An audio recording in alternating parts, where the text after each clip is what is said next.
সাইয়েদনা ওমর ফারুক বলেছেন, মুতু ক্বাবলা আন তামুতু, মরার আগে একবার মরো। হাসিবু ক্বাবলা আন তুহাসাবু আলাইকুম, তোমার হিসাব নেওয়ার আগে তুমি একবার নিজের হিসাবটা করো না।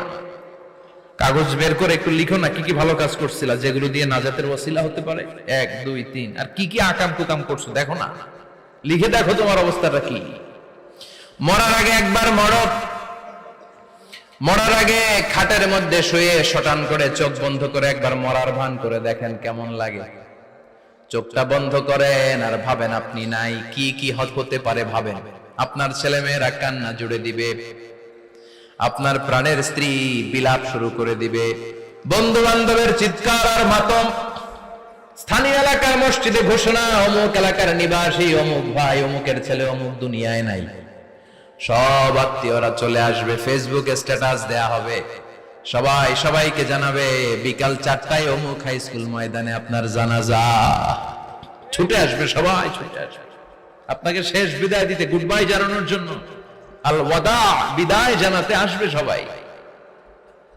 4 তাকবীর দিয়ে আপনার জানাজা হবে, অশ্রুসিক্ত জানাজায় আপনার বিদায় হবে।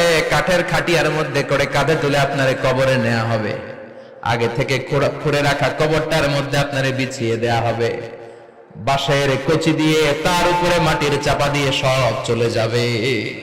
ভাবেন না একবার চোখ বন্ধ করে, this is the circle of life, this is the nature of life. এটা সবার হবে, আমার হবে, আপনার হবে। এত মায়া, এত ভালোবাসা কই যাবে? কেউ থাকবে না, সবাই আপনার অন্ধকার কবরে রেখে দিয়ে চলে আসবে। উপরে বাঁশের কঞ্চি, তার উপরে মাটির চাপা, অন্ধকার আর অন্ধকার। এই অন্ধকার যেন শেষ হতে চায় না, শুধুই অন্ধকার, ঠিক কিনা? এজন্য আমাদের চলে যেতে হবে। দাদা গেল, চাচা গেল, মামা গেল, আমাদেরকেও যেতে হবে, জোরে কোন ঠিক কিনা? একদিন মাটির ভেতরে হবে ঘরে মন আমার, কেন বন্ধ দালান ঘর, প্রাণ পাখি উড়ে যাবে পিঞ্জর ছেড়ে,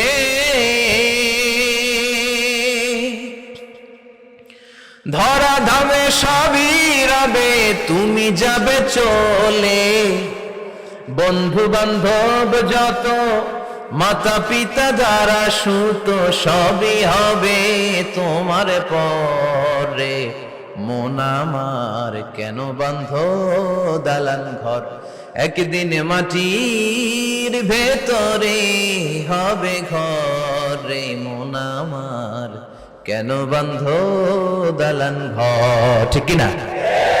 সব করে থাকবে, চলে যেতে হবে আমাদেরকে। এজন্য আখিরাতের কথা যেন আমাদের স্মরণ হয়। বিশ্বনবী বলতেন, নাহাইতুকুমান জিয়ারাতুল কুবুর, আমি তোমাদেরকে কবর জিয়ারত করতে আগে নিষেধ করতাম, কিন্তু এখন নিষেধাজ্ঞা প্রত্যাহার করে নিলাম। এখন সব সময় তোমরা কবরের সামনে যাবা আর জিয়ারত করবা। কবরস্থানে জানতো বড়ুয়া কৃষ্ণপুরের এই গ্রামের কবরস্থান আছে কোন দিকে? পূর্ব দিকে আছে, গোখরার জলের ওদিকে। যান আপনারা, একটু যাবেন, একটু গেলে আখিরাতের কথাটা স্মরণ হবে। ওখানে ছোট শিশুরা শুয়ে আছে, কিশোর যুবকরা আছে, আপনার মতো তাগড়া যুবক মুরব্বীরা আছে। এরা এই এলাকায় থাকতো, এরা আকাশ থেকে নেমে আসে না, এই এলাকার সন্তান আজ নাই। একটা সার্টেন পিরিয়ড শেষে আপনিও থাকবেন না। This is the nature of life, this is the circle of life. ছোট্ট শিশু হয়ে এসেছিলেন, শৈশব, কৈশোর, যৌবন, প্রৌঢ়ত্ব। আগে ছিলেন সিঙ্গেল, বিয়ে করে হয়ে গেলেন ডবল। এরপরে আল্লাহ আপনাকে একটা মেয়ে দিল, এরপরে মেয়েকে বিয়ে দিয়ে শ্বশুর হলেন, এরপরে ওই মেয়ের ঘরে সন্তান হতে নানা হলেন। আর কতদিন? অনেক দিন হলো তো, অনেক লম্বা সময় পেয়েছেন আপনি। Think about that. এবার যাওয়ার কথা ভাবেন, আখিরাতের সামানের কথা ভাবেন, ফিরে যেতে হবে। কি শক্তিশালী যুবক, বার্ধক্য চলে আসলে লাঠি ছাড়া চলতে পারে না। কুচকুচে কালো দাড়ি সাদা হয়ে যায়, দাড়ির শুভ্রতা, বয়সের ভার, রং ধরা যৌবন জং ধরে শেষ, ঠিক কিনা? This is the circle of life.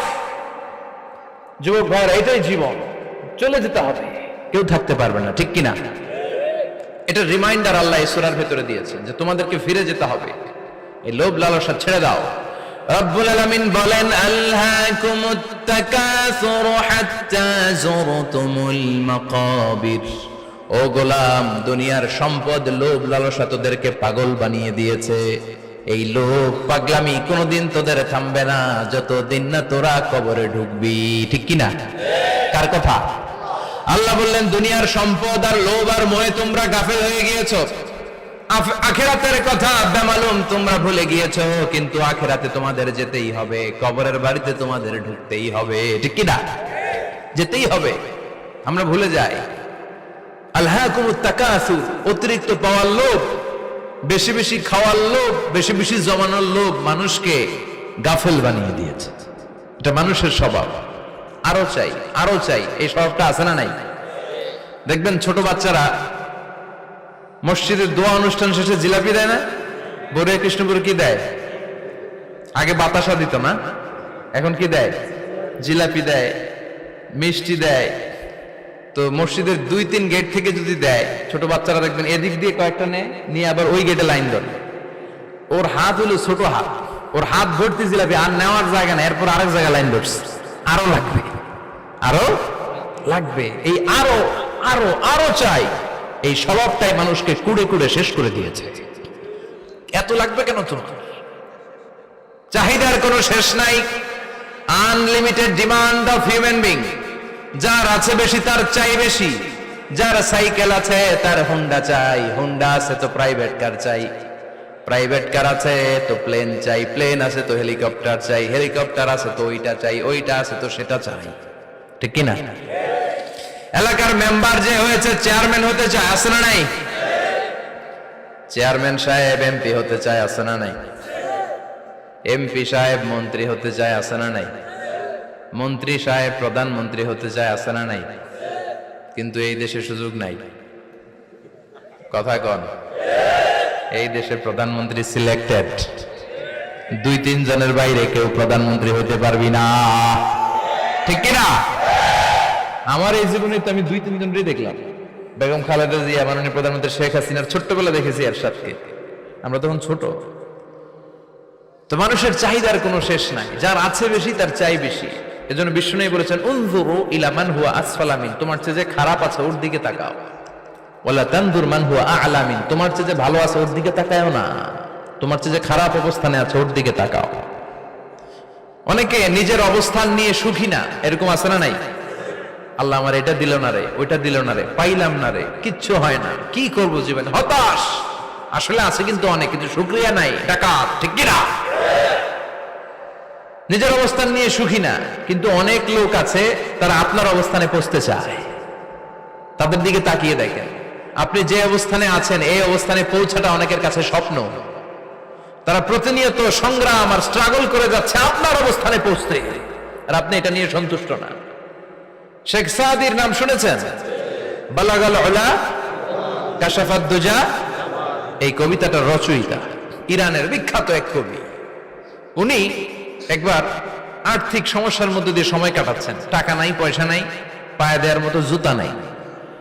উনি খুব দুঃখ পেলেন, হায় রে, আমি ইরানের এত বড় কবি, আমার পায়ে দেওয়ার মতো জুতা নাই।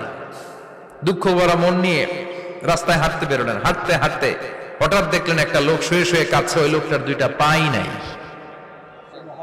পাই নাই। উনি সেজদায় পড়ে গেলেন, আল্লাহর কাছে ক্ষমা চাইলেন, আল্লাহ অনেক দিয়েছো, শুকর আলহামদুলিল্লাহ। এজন্য যেই পরিস্থিতিতেই থাকি না কেন আমরা কি পড়বো? জোরে বলেন, কি পড়বো? এজন্য কানাতু মিনাল ইসলাম, অল্পে তুষ্ট থাকার নাম হলো ইসলাম। সম্পদ লাগবে কিন্তু সম্পদের পাহাড় লাগবে না, ঠিক কিনা? অল্প খান, অল্প পড়েন, অল্প জমান, অল্পের ভেতরে বরকত ঢুকায়া দিছে কে? দেখবেন যাদের সম্পদ অল্প তারা সুখী বেশি। জরিপে এটা দেখা গিয়েছে, অনেক সার্ভেতে এটা এসেছে, যারা সম্পদশালী এরা দুঃখী বেশি, এদের দুঃখ বেশি, টেনশন বেশি। খুব স্বাভাবিক, টাকা যার বেশি রোগ তার বেশি, টাকা যার বেশি টেনশন তার বেশি, টাকা যার বেশি ঘরে শান্তি তার কম, আছে না নাই? ঘরের ভেতরে অশান্তি, ছেলে কথা শোনে না, ছেলে টানে গাঞ্জা, মেয়ে করে পরকিয়া, আছে না নাই? স্ত্রী কথা শোনে না, ভালোবাসা নাই, ঘরটা জাহান্নামের টুকরা। রোগ বালাই, এক একটা হসপিটাল বিল পরিশোধ করতে মাসে 5 লাখ 10 লাখ, আছে না নাই? কিছু খেতে পারে না, ডাক্তার একেবারে ডায়েট মেনু বেঁধে দিয়েছে, ডায়েট, ভেরি ডায়েট মেনু, এটা এটা এটা এটা কিছুই খাবেন না, শুধু গরু খাবেন না, খাসি খাবেন না, চিংড়ি খাবেন না, খালি ঘাস খাবেন। ইচ্ছে মতো ঘাস খাবেন, মানে ঘাস জাতীয় যত আইটেম আছে সব খাবেন, শাক খাবেন, সবজি খাবেন, সালাদ খাবেন, গরু, চিংড়ি, মুরগি, গোশত, ইলিশ কিছু খেতে পারে না। তাহলে রোগ বেশি, খাওয়ার মজা নাই, ঘরে সাংসারিক শান্তি নাই, খালি ব্যারাম আর ব্যারাম, ঠিক কিনা? কিন্তু সম্পদের পাহাড় গড়েছে। আর অল্প যারা খায়, অল্প পড়ে, রিক্সাওয়ালা, কুলিওয়ালা, অল্প বেতনের চাকরি, কিন্তু হক হালালি মেনে চলে, দেখবেন শান্তি আছে অনেক। হ্যাঁ, বাসা ভাড়া দেয়, ফ্যামিলি চালায়, বাচ্চাদের স্কুল বিল, এরপরও মাস শেষে 1-2 হাজার টাকা হাতে থেকে যায়। আর ওর প্রতি মাসে 10 কোটি টাকা ইনকাম, তারপরও ব্যাংকের ঋণ আছে না নাই? সুখ কারে বলে? কিভাবে আপনি সুখকে ডিফাইন করবেন? সুখ তো টাকায় কিনা যায় না, শান্তি টাকা দিয়ে হয় না, শান্তি দেওয়ার মালিক কে? শান্তি আছে অল্প খেয়ে শুকর করার মধ্যে, শান্তি আছে আলহামদুলিল্লাহর মধ্যে। চিল্লায় বলেন ঠিক কিনা? এজন্য অল্প খাবো, অল্প পড়বো, অল্প জামাবো, অল্পের ভেতরে বরকত দিয়েছে কে? দেখেন ধনী ভাইরা খেতে পারে না, কিন্তু রিক্সাওয়ালার কি সমস্যা হয়? রিক্সাওয়ালারা সব খেতে পারে, কুলিওয়ালা, দিন মজুর, এরা একেবারে স্লিম সুঠাম দেহি, মেদহীন পেট, পেটে কোনো মেদ নাই, ভুড়ি নাই। আর কোটিপতিদের মেদ আসারা নাই, এত বড় বড় পেট, ঠিক কিনা? আমাদেরও পেট আছে, তবে হালাল পেট, এটা হারাম টাকা দিয়ে এই ভুড়ি বানাই নাই আমরা। ছেলে বলেন ঠিক কিনা? রিক্সাওয়ালা, কুলিওয়ালা নিজেও নামাজ পড়ে, বউ নামাজ পড়ে, বাচ্চাটাও নামাজ পড়ে, রিক্সা চালায় আর জিকির করে লা ইলাহা